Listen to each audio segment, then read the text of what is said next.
June 6th, 1944, the Normandy coast of France.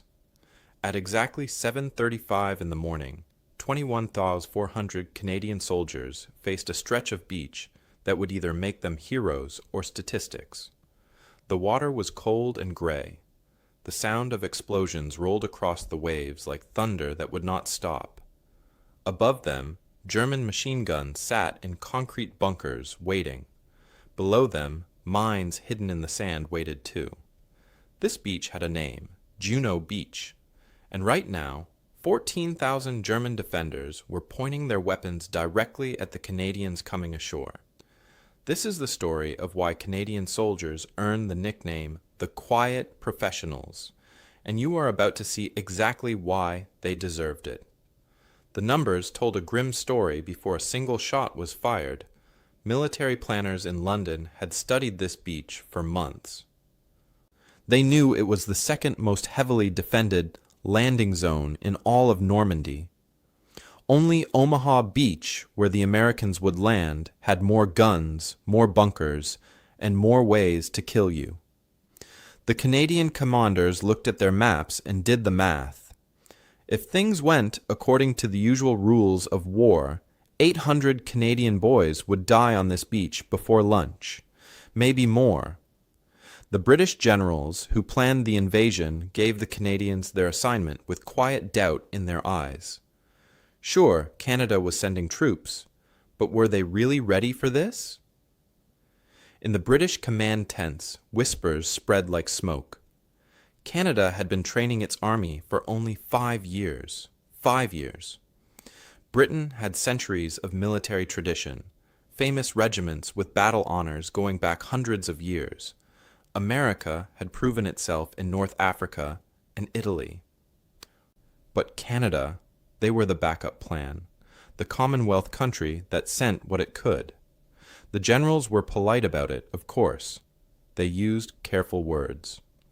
One British commander wrote in his notes that the Canadian leadership was adequate but unproven. Another said the troops seemed eager but lacked the killer instinct that came from generations of warrior culture. The Canadians were farmers and factory workers, lumberjacks, and shopkeepers. What did they know about real war?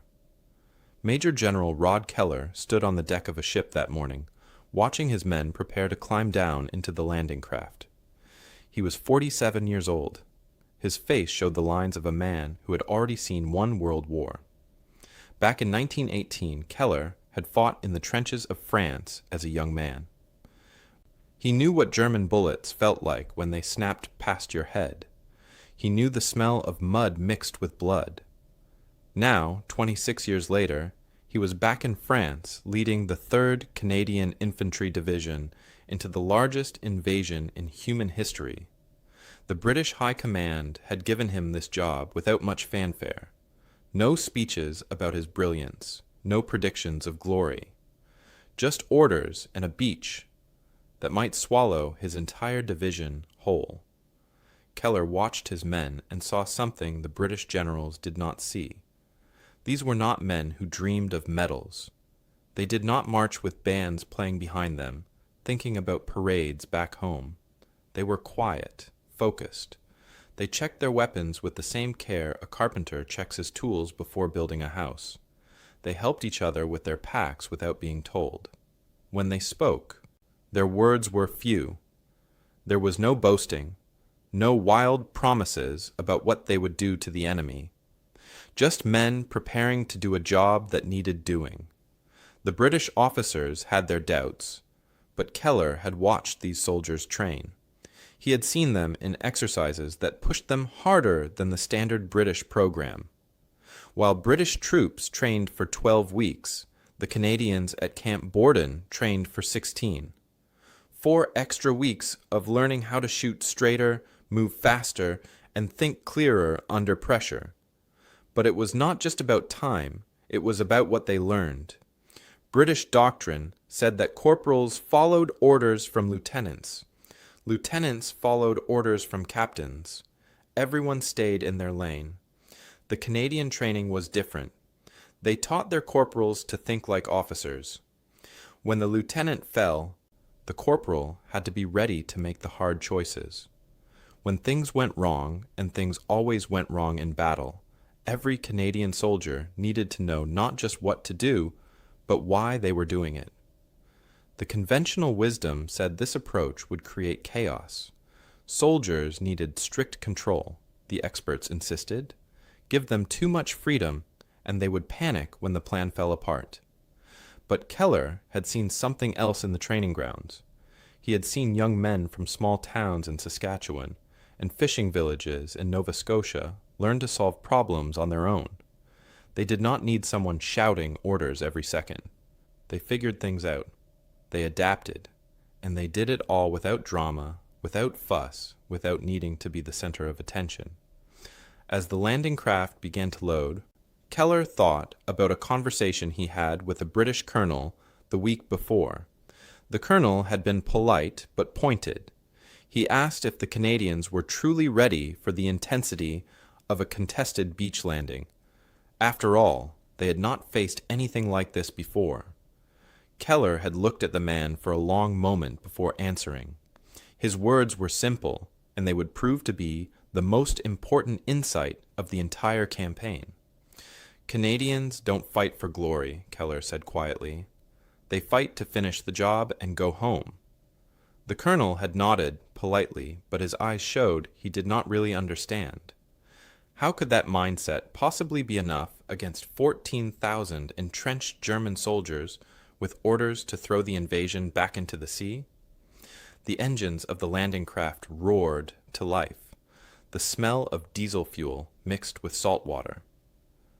Young men who had never seen combat gripped their rifles and thought about the farms and cities they came from. They were about to find out if being quiet professionals meant anything at all when the bullets started flying. But to understand what happened next, we need to go back and see where this quiet professionalism came from. The Canadian approach to war did not happen by accident. It was built deliberately over years of training that looked nothing like what other armies were doing. At Camp Borden in Ontario, Canadian recruits arrived expecting the usual military routine. Instead, they found something different. While British training camps ran their programs for 12 weeks, Camp Borden ran for 16. Those extra 4 weeks were not just about doing more push-ups or marching longer distances. They were about learning to think. The training officers at Camp Borden had a radical idea. They believed that in the chaos of real combat, the soldier who could think for himself would live longer and fight better than the soldier who just followed orders. So they taught corporals, the lowest level of leadership, how to make decisions that most armies reserved for lieutenants. They ran exercises where they would suddenly remove the officer in charge and see what happened. Could the corporal step up? Could he read the battlefield and figure out what needed to happen next? In most armies, when the officer fell, the squad stopped working. At Camp Borden, when the officer fell, the corporal took over without missing a beat. This was precision training, not heroics training. The Canadians did not practice dramatic bayonet charges or learn inspiring speeches. They practiced reading maps in the rain. They practiced fixing broken radios under pressure. They practiced moving from one position to another without wasting time or exposing themselves to enemy fire. It was boring to watch. It did not look impressive, but it worked. The first real test came in August of 1918, and it was a disaster. The Canadian military sent 5,000 troops on a raid against the French port of Dieppe. The plan was to hit the Germans hard, grab what intelligence they could, and get out fast. It went wrong almost immediately. German guns tore into the landing craft before they even reached the beach. Canadian soldiers ran onto the rocks and found themselves trapped. The tanks could not climb over the seawall. The radios did not work. Confusion spread like poison. By the end of that terrible day, 68% of the Canadian raiders were dead, wounded, or captured. It was one of the bloodiest failures of the entire war. British commanders looked at Dieppe and saw their doubts confirmed. The Canadians were brave, sure, but bravery was not enough. They lacked experience. They lacked the polish of a truly professional army. Some British officers quietly suggested that Canada should stick to supporting roles, leave the hard fighting to those who knew what they were doing. The Canadian farm boy tactics, as one British general called them, were too naive for modern warfare. But the Canadians did not see Dieppe the same way. They saw lessons, hard, bloody lessons, but lessons all the same. They studied what went wrong. The radios failed because they got wet in the landing craft, so they designed better waterproof cases. The tanks could not move on the rocks, so they figured out which beaches had sand instead. The coordination between Navy, Air Force, and ground troops broke down, so they practiced working together over and over until it became second nature. Dieppe hurt, but the Canadians were determined to make sure those 400 casualties taught them something valuable. One man watched the Canadians learning from their mistakes and paid attention. General Bernard Montgomery was not easy to impress. He had commanded armies in North Africa and seen every kind of soldier the British Empire could produce. In the summer of 1943, he traveled to Sicily to observe training exercises before the invasion of Italy. The Canadians were there, preparing for their first major campaign since Dieppe. Montgomery stood in the hot sun and watched them work. What he saw surprised him. The Canadian units moved with a kind of quiet efficiency that reminded him of a well-run factory. No wasted motion, no showing off. When something went wrong in the exercise, the junior officers and even the corporals adjusted without waiting for new orders from above. They were not flashy, but they were reliable. Montgomery made a note in his journal that night. He wrote that the Canadians had something many veteran units lacked. They had discipline without rigidity. They could follow a plan, but they could also think when the plan fell apart. A few weeks later, Montgomery gave the Canadians a difficult assignment in the real invasion of Sicily. He wanted to see if what he observed in training would hold up under fire. July 1943. The mountains of Sicily rose like walls of rock under the summer sun. The Germans had picked their defensive positions carefully. They held the high ground with clear views of every approach. Military textbooks said attacking through mountains was slow, bloody work. You could expect to advance maybe 10 or 12 kilometers in 2 days if you were lucky and willing to pay the price in casualties. Montgomery gave the Canadians their sector and wondered how long it would take them to push through. 48 hours later, the Canadians had advanced 24 kilometers, double what anyone expected. They moved through terrain that should have stopped them cold, and they did it without taking catastrophic losses. How? They used what they learned at Camp Borden. When they hit a German position that was too strong to attack head-on, they did not wait for orders. The corporals and sergeants looked at their maps, found another route, and flanked around. When their tanks could not climb a certain slope, the infantry went ahead, cleared the position, and called the tanks up a different way. They solved problems as they found them, and they kept moving. The British officers who had dismissed Canadian methods began to pay attention. Maybe there was something to this approach after all. Maybe letting soldiers think for themselves was not chaos. Maybe it was the future. The Canadians were working with equipment that was often older and less impressive than what the British or Americans carried. Their tanks were not the newest models, their radios were not the most advanced, but they took care of what they had. Canadian mechanics became famous for keeping vehicles running long after they should have broken down. They improvised parts when spare parts ran out. They treated their weapons like precious tools because they knew their lives depended on them working when it mattered most. By the end of the Sicily campaign, something had shifted in how the Allied command saw the Canadians. They were no longer the backup troops. They were becoming the reliable professionals you called when you had a hard job that absolutely needed to get done. Montgomery himself began requesting Canadian units for difficult operations. He knew they would not make excuses. They would not need constant supervision. They would figure it out and get it done. Word spread through the Allied armies. If you wanted drama and glory, look elsewhere. But if you wanted the job finished, call the Canadians. And now, less than a year later, they would face their biggest test yet. Back on Juno Beach, the moment of truth arrived. The ramps of the landing craft dropped at 7:49 in the morning on June 6, 1944. Cold seawater rushed in, soaking the Canadian soldiers up to their waists. The crack of German 88mm guns echoed across Juno Beach like giant snapping wooden boards. The air smelled of salt and explosives, a sharp chemical tang that burned in the nose.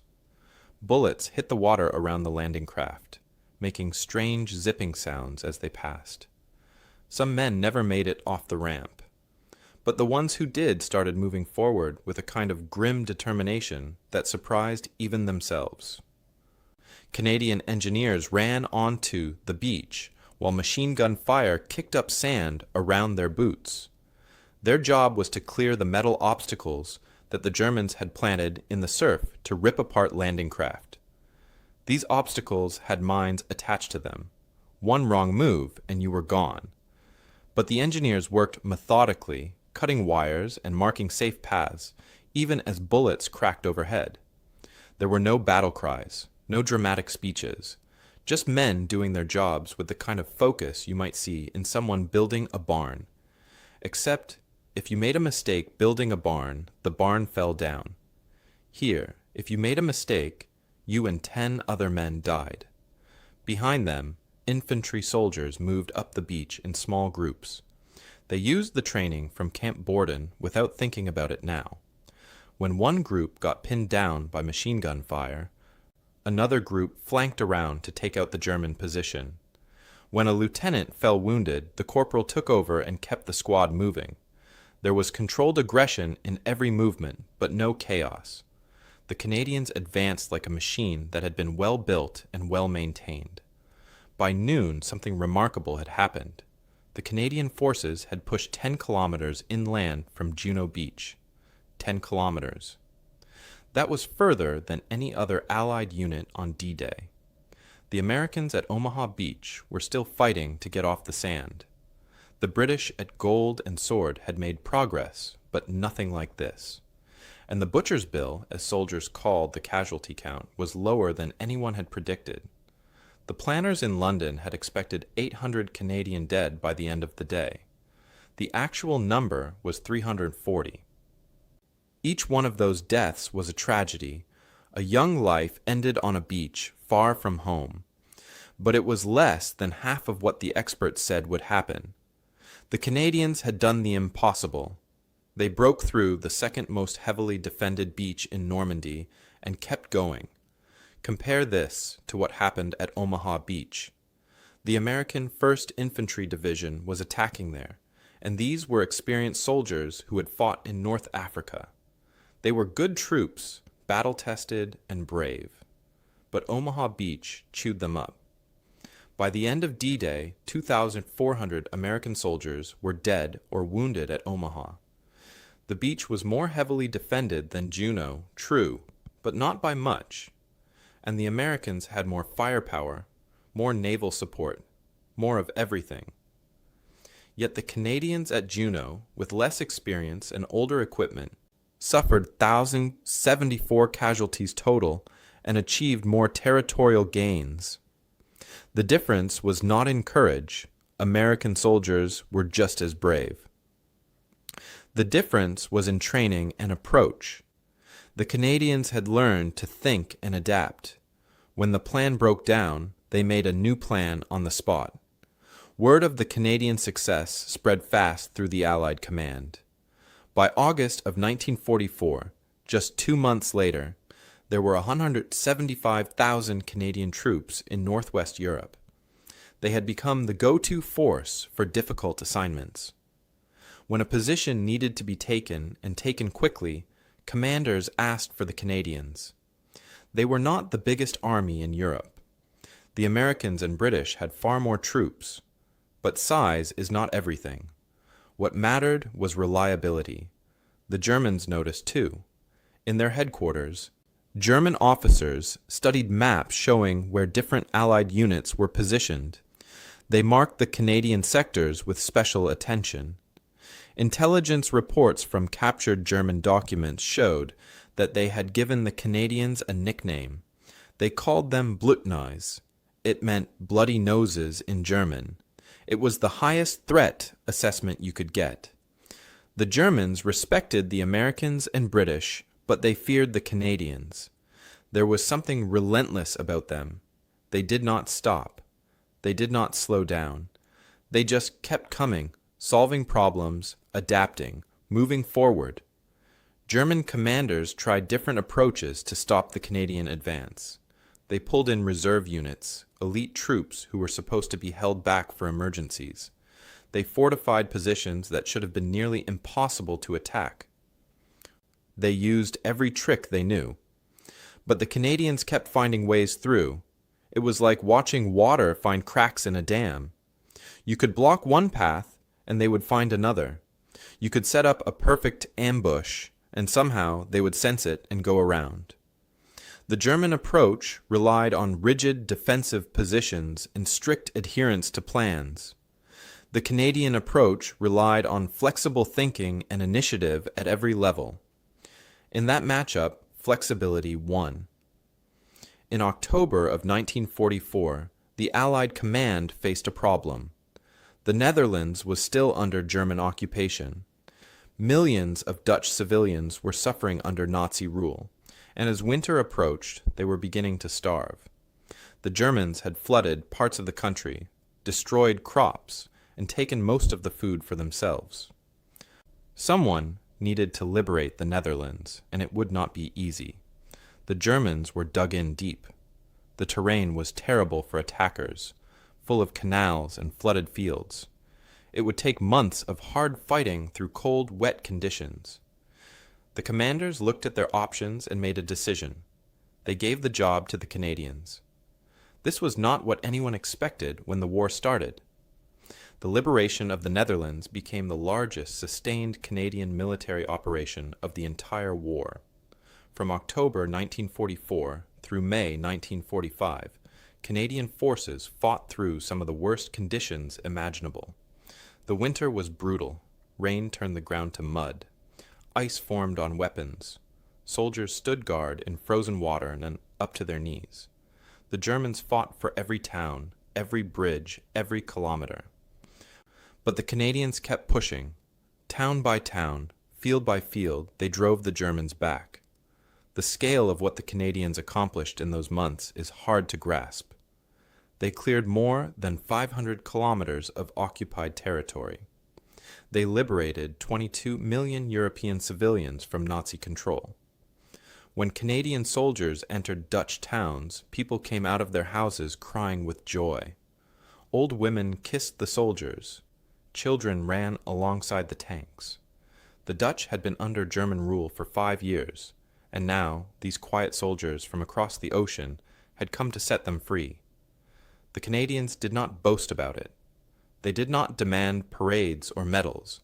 They just did the job they were sent to do. The sound of boot steps on cobblestone streets as Canadian infantry entered liberated towns. The smell of diesel from the tanks mixing with the scent of tulip fields that had somehow survived the war. The sight of Dutch flags hidden away for years, suddenly appearing in windows as the Germans retreated. The feel of cold rain running down the back of your neck as you dug a foxhole in the mud, knowing you had to hold this position because people were counting on you. These were the details that the soldiers remembered for the rest of their lives. By the time Germany surrendered in May of 1945, the Canadians had established something that could not be argued with anymore. They were not backup troops. They were not inexperienced farm boys. They were professionals who got the job done without flash or drama. The approach that British commanders once dismissed as naive had proven itself in the hardest test possible. Real combat against a skilled enemy over months and years. And the Canadians had won, not through overwhelming force or superior equipment, but through training, discipline, and the ability to think clearly when everything around you was chaos. When the guns finally went quiet in May of 1945, something interesting happened to the Canadian military approach. Most armies went back to doing things the old way. The war was over, so why change? But the lessons the Canadians had learned about decentralized command and quiet professionalism did not disappear. Instead, they grew into something bigger. They became the foundation for a completely new way of thinking about how soldiers should operate in the world. The real test came in 1956, 11 years after the war ended. Egypt and Israel were on the edge of a full-scale war over the Suez Canal. Britain and France had jumped in on Israel's side, and suddenly the whole Middle East was about to explode into a conflict that could pull in the Soviet Union and the United States. The world needed someone to step between the armies and keep the peace. But who could do that? You needed soldiers who were disciplined enough to follow strict rules of engagement, smart enough to make decisions without constant supervision, and calm enough not to escalate situations into firefights. You needed soldiers who knew how to be professionals without needing to prove how tough they were.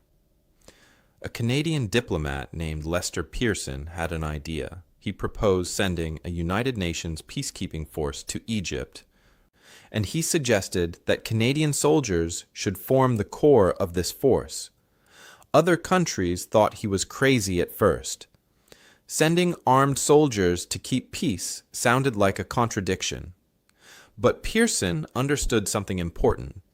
The Canadian approach to warfare, the same approach that won at Juno Beach and liberated the Netherlands, was perfect for this new kind of mission. Canadian soldiers knew how to stay calm under pressure.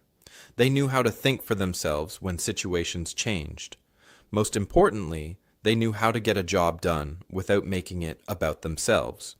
The first UN peacekeeping mission worked. Canadian soldiers stood between Egyptian and Israeli forces, and instead of fighting, they watched and waited, and kept both sides from starting something that could not be stopped. It was boring work most of the time. Standing at checkpoints in the desert heat, patrolling empty roads, writing reports. There were no heroic charges, no dramatic battles, just professionals doing a job that needed doing. And it worked so well that it became the model for peacekeeping missions all over the world. Canada would go on to participate in almost every major UN peacekeeping operation for the next 50 years. The quiet professionals had found their calling in the post-war world. Military academies around the globe started studying what the Canadians had done in World War II and afterward. At first, they looked at the battles, the tactics, the specific decisions that led to victory. But the more they studied, the more they realized the real innovation was not in any single tactic. It was in the philosophy. The idea that you could train soldiers to think for themselves, that you could trust junior leaders to make important decisions, that discipline did not have to mean blind obedience. This was revolutionary stuff, and it slowly changed how modern militaries trained their troops. Special forces units paid particularly close attention. The British SAS, the American Green Berets, elite units from a dozen countries, they all started incorporating elements of the Canadian approach into their training. They taught their operators to be self-reliant, to think creatively under pressure, to complete the mission without needing constant guidance from above. The Canadian emphasis on quiet competence became the gold standard for professional soldiers worldwide. It turned out that the boring virtues of discipline, thorough training, and personal responsibility were more effective than dramatic heroics and rigid command structures. Major General Rod Keller did not live to see most of this evolution. In August of 1944, just 2 months after D-Day, he was badly wounded during the battle for Falaise. A German shell exploded near his command post, and shrapnel tore through his body. He survived, but his war was over. The British command awarded him the Distinguished Service Order for his leadership during the Normandy campaign. It was a significant honor, one that recognized his role in the successful invasion. But Keller did not make a big show of it. In 1945, as the war ended, he quietly returned to civilian life in Canada. No book deals, no lecture tours, no attempts to cash in on his fame. He had done his job, and now it was time to go home and live a normal life. He died in 1954 at the age of 57, and most Canadians had already forgotten his name. That was somehow fitting. The man who led the quiet professionals was himself a quiet professional. The soldiers who served under Keller carried the lessons forward, though. They came home to Canada, and many of them stayed in the military or joined the reserves. They taught the next generation of soldiers the same principles they had learned. When you give people proper training and trust them to do their jobs, they rise to the occasion. When you emphasize competence over glory, you build something that lasts. These were not flashy ideas. They did not make for exciting recruitment posters, but they worked. In 1993, Canada created a new Special Forces unit called Joint Task Force 2, known simply as JTF-2. The government designed it to handle counterterrorism, hostage rescue, and other high-risk operations. From the beginning, JTF-2 embraced the quiet professional ethos that came from World War II. They operated in secret. They did not talk to the press. They did not brag about their missions. When they succeeded, which was most of the time, you only found out about it years later, if at all. Other special forces units around the world began to recognize JTF-2 as one of the most effective organizations in the business. American and British Special Forces operators, in rare moments of candor, would tell you that working with JTF-2 was a privilege. The Canadians showed up, did exceptional work, and never tried to steal the spotlight. The tradition continued. What does all of this teach us?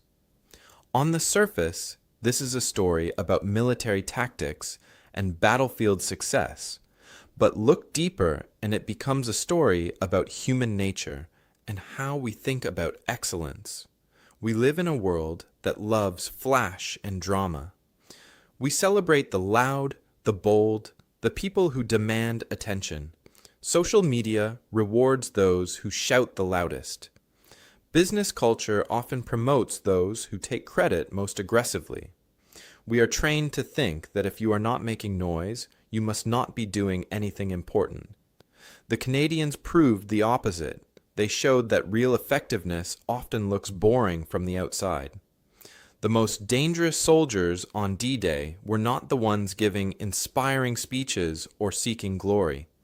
They were the ones who had trained thoroughly, thought clearly, and focused on completing the mission. The most innovative military approach of World War II was not some dramatic new weapon or bold strategy. It was the simple idea that you should train people to think for themselves and trust them to do so. This matters beyond the battlefield. In any field, the people who actually get important things done are often not the ones making the most noise about it. The best teachers are usually not the ones constantly talking about how great they are at teaching.